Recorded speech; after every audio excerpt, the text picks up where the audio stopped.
திரு ஸ்டாலின் அவர்களும்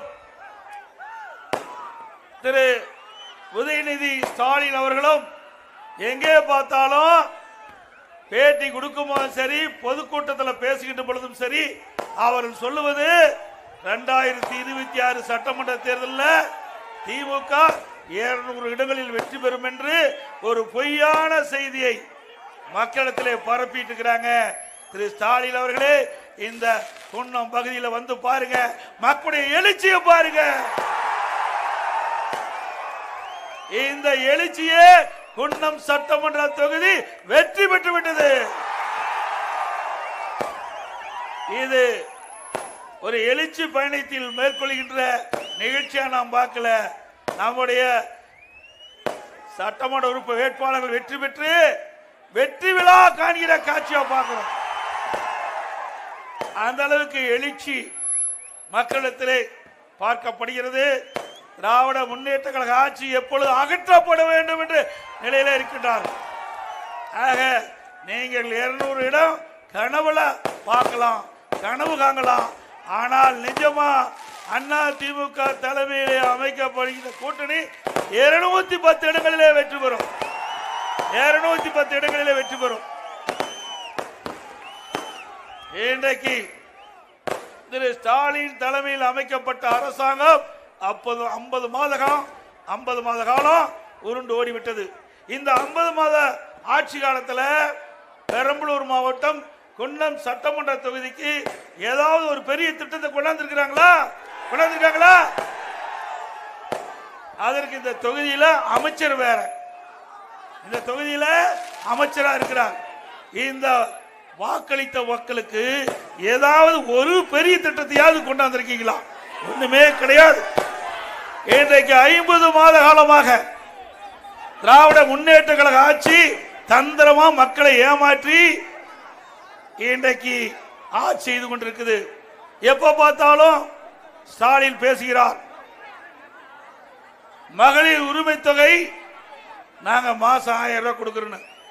நீங்க கொடுக்கல, மக்களுடைய வரி பணத்துல இருந்து கொடுக்கிற, ஏதோ ஒரு சொந்த படத்துல கொடுக்கிற மாதிரி பேசிட்டு இருக்காரு. அது எப்ப கொடுக்கிறாரு? 28 மாத காலம் சட்டமன்றத்தில் போராடினோம். திரு ஸ்டாலின் அவர்களே, பெண்களை ஏமாற்றி வாக்குகளை பெற்றுவிட்டீர்கள், அதற்கு பதில் சொல்லி ஆக வேண்டும். ஆகவே நீங்கள் கொடுக்கப்பட்ட வாக்குறுதி மாதந்தோறும் குடும்ப தலைவிக்கு 1000 ரூபாய் உரிமை தொகை கொடுப்பதாக சொன்னீர்கள். ஏன் இன்னுவரை கொடுக்கவில்லை என்று தொடர்ந்து சட்டமன்றத்தில் நானும் எங்களுடைய சட்டப்பேரவை உறுப்பினர்களும் அழுத்தம் கொடுத்தோம். ஊடகத்தின் வாயிலாக, தொலைக்காட்சியின் வாயிலாக வேண்டுகோள் வைத்தோம், அறிக்கையின் வாயிலாக பத்திரிகையை வெளிப்படுத்தினோம். இப்படி அழுத்தம் இந்த அரசுக்கு கொடுத்த காரணத்தினால்தான் மாதந்தோறும் 1000 ரூபாய் 28 மாதம் கழிச்சு தான் திரு ஸ்டாலின் உங்களுக்கு கொடுத்தார். ஆனா இப்ப பேசுறதெல்லாம் ஏதோ ஆட்சிக்கு வந்தவுடன் உங்களுக்கு மாதந்தோறும் 1000 ரூபாய் கொடுத்ததாக ஒரு தவறான கருத்தை பதிவு வைத்துக் கொண்டிருக்கின்றார் என்பதை இந்த நேரத்தில் தெரிவிக்கிறேன். அது மட்டுமல்ல, இப்போ விடுபட்டவர்களுக்கு 30 லட்சம் பேருக்கு தரங்கிற தகுதியில விதியை தளர்த்தி மேலும் 30 லட்சம் பேருக்கு கொடுப்பதாக ஸ்டாலின் தெரிவிச்சிருக்கார். இப்ப லிங்கு கட் ஆயிடுது தம்பி, லிங்கு கட் ஆயிடுது பாரு.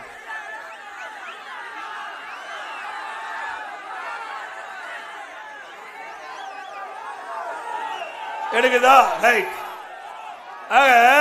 இந்த 30 லட்சம் பேரு பரிதாபப்பட்டு கொடுக்கல. அடுத்த ஆண்டு தேர்தல் வர இருக்குது. அப்ப தேர்தல் வந்தா இந்த 30 லட்சம் குடும்பத்துடைய ஓட்டு அவர்களுக்கு தேவை. மக்களை சிந்தித்து மக்களுடைய எண்ணங்களை புரிந்து கொடுக்கல. திரு ஸ்டாலினுக்கு ஓட்டு வேணும், அதுக்காக விதியை தளர்த்தி மேலும் 30 லட்சம் பேர் கொடுப்பதா சொல்றார். ஆக மக்களுக்காக அதை கொடுக்கல, ஓட்டுக்காக கொடுக்கின்ற முதலமைச்சர் இன்றைய முதலமைச்சர் ஸ்டாலின். இன்னொன்னு, 2021 சட்டமன்ற பொது தேர்தலில் அண்ணா திமுக தேர்தல் அறிக்கையில தெளிவா நாங்க குறிப்பிட்டோம். 21 சட்டமன்ற பொது தேர்தலில் அண்ணா திமுக சார்பா தேர்தல் அறிக்கை வெளியிட்டோம், நீங்க வேணா படிச்சு பாருங்க. அப்போ தெளிவா நாங்க சொன்னோம், அண்ணா திமுக ஆட்சிக்கு வந்தா குடும்ப அட்டைக்கு 1500 ரூபாய் கொடுப்பதாக சொன்னோம். 1500 ரூபாய் கொடுக்கிறோம். ஆனா திரு ஸ்டாலினும் அவருடைய சகாக்களும் வேண்டுமென்றே திட்டமிட்டு பொய்யான செய்தியை கவர்ச்சிகரமா பேசி அவர்கள் வாக்குகளை பெற்று கொள்ளைப்புறத்தின் வழியாக ஆட்சி பிடிச்சிட்டாங்க. ஆட்சிக்கு வந்த பிறகு கொடுக்கப்பட்ட வாக்குறுதி இன்னும் முழுமையா நிறைவேற்றல. ஒரு 10% வாக்குறுதியை நிறைவேற்றிக்கிறாங்க. அதுல இது கிராம நிறைந்த பகுதி, விவசாயிகள் நிறைந்த பகுதி, விவசாய தொழிலாளி நிறைந்த பகுதி. இந்த பகுதியில் இன்றைக்கு ஏழை மக்கள் நிறைந்த பகுதி. அந்த 100 நாள் வேலை திட்டம் 150 நாளா உயர்த்துன்னு சொன்னார். உயர்த்தலாங்களாமா? அந்த 100 நாள் வேலை திட்டத்தில் பணிபுரிகின்ற ஊழியர்களுக்கு சம்பளம் உயர்த்தினாங்களா? அந்த 100 நாள் வேலை திட்டம் குறைஞ்சு போய் 50 நாள் ஆயிட்டது. இப்ப 50 நாளுக்கு தான் வேலை கொடுக்கறாங்க. எப்படி திரு ஸ்டாலின் இந்த ஏழை மக்களை ஏமாற்றுகிறார் என்பதை எண்ணி பார்க்க வேண்டும். அது மட்டுமல்ல, இந்த 100 நாள் வேலை திட்டத்திலே பணிபுரிகின்ற ஊழியர்களுக்கு அவருக்கு உண்டான சம்பளத்தை கொடுக்கல. பல மாதம் சம்பளம் இன்னும் போச்சு. உடனே மத்திய அரசு மீது பழி போட்டார். நாங்கள் மத்திய அமைச்சரை சந்தித்து பேசிய போது மத்திய அமைச்சர் சொன்னார், எனக்கு இன்னும் கணக்கே கொடுக்கலீங்க, எல்லாம் பொய் கணக்கு எழுதியிருக்கிறாங்க, ஊழல் செஞ்சிருக்கிறாங்க, கணக்கு கொடுத்தா தானே நாங்க பணம் கொடுக்க முடியும் சொன்னார்.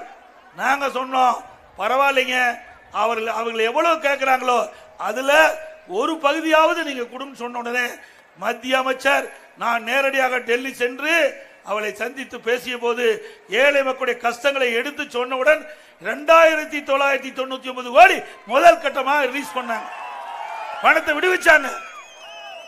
அப்படி இந்த 100 நாள் வேலை திட்டத்தில் மிகப்பெரிய மோசடி நடந்திருக்குது, மிகப்பெரிய ஊழல் நடந்திருக்குது. அதனாலதான் மத்திய அரசு உரிய நேரத்தில் இந்த பணத்தை மக்களுக்கு கொடுக்க முடியல.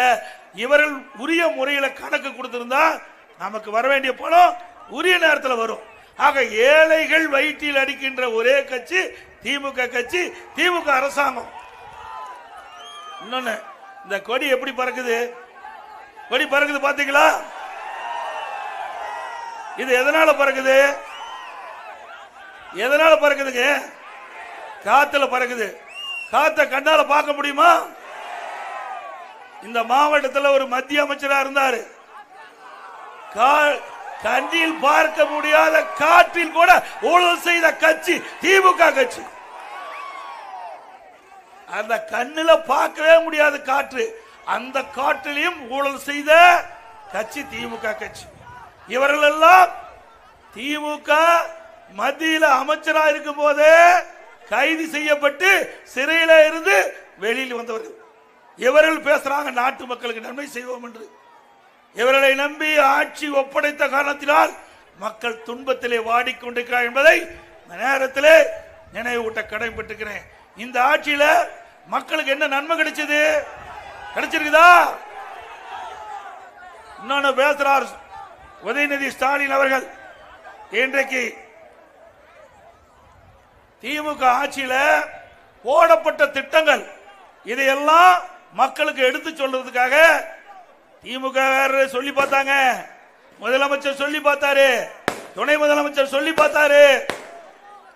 இரண்டாவது அவருடைய பொதுக்கூட்டத்தெல்லாம் பேசி பார்த்தாங்க, ஒண்ணு முடியல. நம்புற மாதிரி சொன்னா தானே மக்கள் நம்புவாங்க, நன்மை செஞ்சிருந்தா தானே மக்கள் நம்புவாங்க. இப்படி மக்களை ஏமாற்றுகிற அரசு திமுக அரசு. அது மட்டுமல்ல, இந்த திட்டத்தை எல்லாம் எடுத்து சொல்வதற்காக, தம்பி எதுக்குப்பா பட்டாசு வைக்கிறீங்கப்பா? பேச பேச எது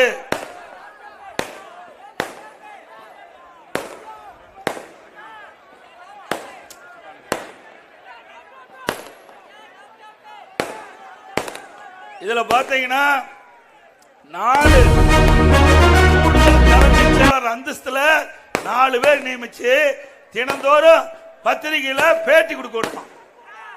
அப்படின்னா அந்த கூடுதல் தலைமைச் செயலருடைய டிபார்ட்மெண்ட்டை யார் பார்க்கிறது? இந்த இதுக்குன்னு ஒரு துறை இருக்குது, செய்தி மக்கள் தொடர்பு துறைன்னு ஒன்று துறை இருக்குது. அதுதான் அரசாங்கத்தில் கொடுக்கிற செய்தியெல்லாம் வெளியிடுவாங்க. இதுதான் நடைமுறையில் இருக்குது. திமுக ஆட்சி இருக்கும் போது, முந்தி கருணாநிதி ஆட்சி இருக்கும் போது இப்படித்தான் இருந்தது, அதிமுக ஆட்சியிலும் இப்படித்தான் இருந்தது. ஆனா திராவிட முன்னேற்ற கழகம் மக்களுடைய செல்வாக்கு இழந்தாச்சு. இந்த செல்வாக்கு இழந்த காரணத்தினால எப்படியாவது மக்களை குழப்பி அவர்கள் ஆட்சிக்கு வரணும் திட்டமிட்டு 4 கூடுதல் தலைமைச் செயலாளர்களை நியமிக்கப்பட்டு நேற்றைய தினம் பேட்டி கொடுக்கிறாரு. ஒரு கூடுதல் தலைமைச் செயலாளர் கொடுக்கிறாங்க, திரு அமுதா IAS அவர்கள் கொடுக்கிறாங்க. என்ன கொடுக்கிறாங்க? 1,05,00,000 பேர்கிட்ட மனு வாங்கியிருக்கிறாங்க. 1,05,00,000 பேர்கிட்ட மனு வாங்கி இதுவரைக்கும் 1,01,00,000 பேருக்கு அந்த மனுவுக்கு தீர்வு காணப்பட்டதா சொல்றாங்க. அப்படின்னா 1,01,00,000 பேருக்கு தீர்வு காணப்பட்டது என்றா எந்தெந்த மனுவுக்கு தீர்வு காணப்பட்டீங்க, என்னென்ன மனு கூட கொடுத்திருக்கிறாங்க, அதற்கு என்ன பரிகாரம் கண்டப்பட்டிருக்குது, என்ன விளக்கம் கொடுங்க. விளக்கம் கொடுக்கவில்லை என்றால் அதிமுக ஆட்சி வந்த பிறகு இப்படி தவறாக புள்ளி விவரம் கொடுக்கிற மீது சட்டப்படி அதிமுக அரசு நடவடிக்கை எடுக்கும். IAS அதிகாரிகள் பொதுவானவர்கள், உண்மை நிலையைத்தான் பேச வேணும். வேண்டுமென்றே திட்டமிட்டு திமுகவுக்கு உடந்தையா இருந்துடாதீங்க. உங்களுக்கு திமுக முக்கியம்னா இந்த IAS அதிகாரிகளை ராஜினாமா பண்ணிட்டு திமுக கட்சியில சேருங்க. திமுக கட்சியில சேர்ந்து பிறகு பேட்டி கொடுங்க, நாங்க வேண்டாங்கல. ஆனா அரசு அதிகாரியா இருந்துகிட்டு தவறான செய்தி, கொஞ்சம் இருப்பா, கொஞ்சம் இரு தம்பி, அரசு அதிகாரியா இருந்துகிட்டு தவறான புள்ளி விவரத்தை கொடுக்காதீங்க, தயவு செய்து கொடுக்காதீங்க, மக்களை குழப்பாதீங்க. அதுக்கு முழு பொறுப்பு நீங்க தான் ஏற்க வேண்டும் என்று எச்சரிக்கிறேன் இந்த கூட்டத்தின் வாயிலா. அது மட்டும் இல்ல, இன்றைக்கு திமுகவில் எடப்பாடி பழனிசாமி மத்திய அமைச்சரை போய் கள்ளத்தனமா போய் சந்திச்சாரு. கள்ளத்தனமா போய் நான் மத்திய உள்துறை அமைச்சர் அமித்ஷா சந்திச்சான். அவர் என்ன பாகிஸ்தான் அமைச்சரா இருக்காரு? இந்திய நாட்டுடைய துணை முதலமைச்சர், இந்திய நாட்டினுடைய உள்துறை அமைச்சர் உதயநிதி அவர்களே, இந்திய நாட்டினுடைய உள்துறை அமைச்சர். நீங்க இந்த ஒரு மாநிலத்துக்கு ஒரு துணை முதலமைச்சர் இருக்கும் போது உங்களுக்கு எந்த கித்தாப்பு இருக்குன்னா, அவர் இந்தியா முழுவதும் உள்துறை அமைச்சர், மறந்து விடாத. நான் டெல்லிக்கு போகும்போது உங்களுடைய தந்தை திரு ஸ்டாலின் என்ன சொன்னாரு? எடப்பாடி பழனிசாமி டெல்லி போறார், ஏதாவது ஒரு வேளை மத்திய அமைச்சரை சந்திச்சால் தமிழ்நாட்டுக்கு பிரச்சனை, அந்த 100 நாள் வேலை திட்டத்தில் தமிழ்நாட்டுக்கு கிடைக்க வேண்டிய நிதி கிடைக்கல, அதை சொல்லுங்க. கல்வி நிதி கிடைக்கல சொல்லுங்க. இன்னும் பல கோரிக்கை வச்சார். அவர் வைத்த கோரிக்கை மட்டுமல்ல, நாங்கள் எதிர்க்கட்சியாக இருந்தாலும் தமிழ்நாட்டுக்கு மக்களுடைய நலன் கருதி இந்த ஆட்சி செய்தோ இல்லையோ மக்களுடைய பிரச்சனையை நாங்கள் மத்திய அரசுக்கு கொண்டு சென்று அதற்கு நிவாரணத்தை தேடி தந்தோம். முடிஞ்சுதா? அது மட்டுமல்ல, அனைத்து இந்திய அண்ணா திராவிட முன்னேற்ற கழகம் ஆட்சியில் இருக்கும் போது ஜாதிவாரி கணக்கெடுப்பு எடுக்கப்படும் என்ற அறிவிப்பை கொடுத்து உத்தரவு போட்டு அமல்படுத்தப்பட்டு அந்த பணி துவங்கி நடந்துகிட்டு இருந்தது. திமுக ஆட்சிக்கு வந்ததையும் அப்படியே கை கழுவிட்டாங்க. சட்டமன்றத்தில் முதலமைச்சர் பேசுறார், எங்களுக்கு அதிகாரம் இல்லை, ஜாதிவாரி கணக்கெடுப்பதற்கு எனக்கு அதிகாரம் இல்லை என்று பகிரங்கமா சட்டமன்றத்தில் முதலமைச்சர் பேசுறார். நான் முதலமைச்சர் இருந்தேன்ல, எனக்கு அதிகாரம் இருக்கும் போது ஏன் உனக்கு அதிகாரம் இல்லை? தட்டி கழிக்கிறார். மக்களுக்கு ஜாதிவாரி கணக்கெடுப்பு எடுத்தா அவருக்கு பிடிக்காது, அதனால தட்டி கழிச்சு மத்திய அரசுக்கு தான் அதிகாரம் இருப்பதாக சொன்னார். உடனடியாக மத்திய அரசோடு தொடர்பு கொண்டு இதை தெரிவித்து மத்திய அரசு உடனடியாக ஜாதிவாரி கணக்கெடுப்பு எடுக்கப்படும் என்ற அறிவிப்பை கொடுத்தாச்சு. ஜாதியுடைய ஸ்டாலினுடைய திட்டம் நொறுங்கி போச்சு. ஜாதிவாரி கணக்கெடுப்பு தமிழ்நாட்டு நடக்க கூடாது என்று எண்ணிய ஸ்டாலினுக்கு மத்திய அரசு மரணடி கொடுத்து விட்டது. அது மட்டுமல்ல, திரு உதயநிதி அவர்கள் பேசுகிறார், எடப்பாடி பழனிசாமி அமித்ஷா வீட்டு கதவை தட்டணும். என்னையா தப்பு? அவர் உள்துறை அமைச்சர், நீயும் செய்ய மாட்டேங்கிற, செய்யறவங்களை விட மாட்டேங்கிற. நீயாவது செய்ய வேணும் மக்களுக்கு, நீயும் செய்ய மாட்டேங்கிற. செய்யறீங்களை பார்த்து கதவை தட்டினா தானே தமிழ்நாட்டு மக்களுடைய பிரச்சனை தீரும். நாங்க தட்டிய காரணத்தினால்தான் 100 நாள் வேலை திட்ட பணம் கிடைச்சது. ஜாதிவாரி கணக்கெடுப்பு அந்த திட்டம் நிறைவேறியது. உங்களை போல வீடு வீடா போய் என்ன ஓரணியா ஓரணியில் தமிழ்நாடு, நமக்கு எதுக்கு அவன் பேரு, அதனால நமக்கு ஓரணியில் தமிழ்நாடு. மக்கள்லாம் ஓரணியில் தான் இருக்கிறாங்க. திமுக தான் வேறு வழி அணியில் இருந்துட்டு இருக்குது. போய் வீடு வீடா கதவை தட்டி திமுக கட்சியில உறுப்பினரா சேர்ந்துக்குங்க, திமுக கட்சியில உறுப்பினரா சேர்ந்துக்குங்க, கெஞ்சி கெஞ்சி பிச்சை எடுப்பது போல, வீடு வீடா போய் பிச்சை எடுப்பது போல பிச்சை எடுக்கின்ற அளவுக்கு திமுக கட்சியை கொண்டாந்து விட்டுட்டாரு அப்பாவும் மகனும். உசாரா இருங்க. அப்படி யாராவது உறுப்பினர் சேரலீங்கன்னா உடனே உங்களுக்கு உரிமை தொகை வருதா, வருதுங்க அப்படின்னா நிறுத்திடுவோம். உறுப்பினர் சேருங்க, திமுக உறுப்பினர் சேர்ந்தா தான் தொடர்ந்து அந்த மாதந்தோறும் 1000 உரிமை தொகை வரணும். இவ கொடுக்குறாங்களே இல்லையோ, அண்ணா திமுக வந்தா கொடுக்குங்க. நிறுத்தப்பட்டாலும் அந்த நிறுத்தப்பட்ட மாதம் எல்லாம் கணக்கெடுத்து உங்களுக்கு வழங்கப்படும். எதுக்கு கவலைப்படாதீங்க, எதுக்கு அஞ்சாதீங்க. திமுக சொல்றதெல்லாம் அத்தனையும் பொய். அடுத்து வருகின்ற தேர்தலில் வெற்றி பெற வேணும். அதுக்காக இப்படி மிரட்டல் உருட்டல் வேலைகளா இன்றைக்கு திமுக செயல்படுத்தி கொண்டிருக்குது. அது யாரும் அஞ்ச வேண்டாம். அண்ணா திமுக மக்கள் பக்கம் நிற்கின்றது. மக்களுடைய கஷ்டங்களை, துன்பங்களை, துயரங்களை, வேதனைகளை அறிந்து செயல்படுத்துகின்ற அரசாங்கம் அண்ணா திமுக அரசாங்கம். சொல்றார் எடப்பாடி பழனிசாமி பயப்படுறார், மத்திய அரசாங்கம் கண்டு பயப்படுது அப்படின்னு. நானே பயப்படுறேன். பயம் என்ற சொல்லுக்கு தலைவணங்கிறது கிடையாது. ஸ்டாலினே, இங்க இருக்கிற அத்தனை விவசாயிகள் பெரும்பாலும் விவசாய தொழிலாளி. இது மம்முட்டி பிடிச்ச கை, திரு ஸ்டாலின் ஏர் ஓட்டிய கை. இதை சாதாரணமாக எடுத்துறியா? என்ன கிராமத்திலிருந்து வந்தவன், என்ன வேணாலும் மிரட்டி பார்க்கலாம், எப்படி வேணாலும் பேசலாம், பயந்துக்கு வர நினைக்காத. ஆட்சி அதிகாரம் எங்களுக்கு முக்கியம் இல்ல, மக்கள் தான் எங்களுக்கு முக்கியம். அந்த மக்களுக்காக எந்த தியாகத்தையும் நாங்களும் செய்யும். என்னோடு இருக்கின்ற அனைத்து இந்திய அண்ணா திராவிட முன்னேற்ற கழக 2 கோடி தொண்டர்களும் செயல்படுவான். உங்களை போல ஆளுங்கட்சியா இருக்கும் போது ஒரு பேச்சு, எதிர்கட்சியா இருக்கும் போது ஒரு பேச்சு. இன்றைக்கு நான் முதலமைச்சா இருக்கின்ற பொழுது திரு ஸ்டாலின் எதிர்கட்சி தலைவராக இருந்தார், திமுக தலைவராக இருந்தார். அப்ப பாரத பிரதமர் தமிழ்நாட்டுக்கு வந்த போது கருப்பு காட்டினார், கருப்பு பலூன் விட்டார். இப்போ பிரதமர் ஆனாச்சார், மீண்டும் திரு ஸ்டாலின் முதலமைச்சர் ஆயிட்டார். இப்போ பாரத பிரதமரை ரத்தன கம்பளம் போட்டு அவரை வரவேற்கிறார். அதுல நீங்க பாத்தீங்கன்னா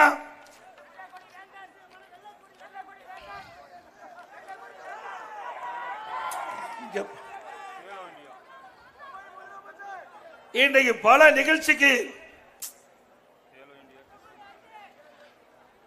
நிகழ்ச்சிக்கு சென்னைக்கு அழைச்சி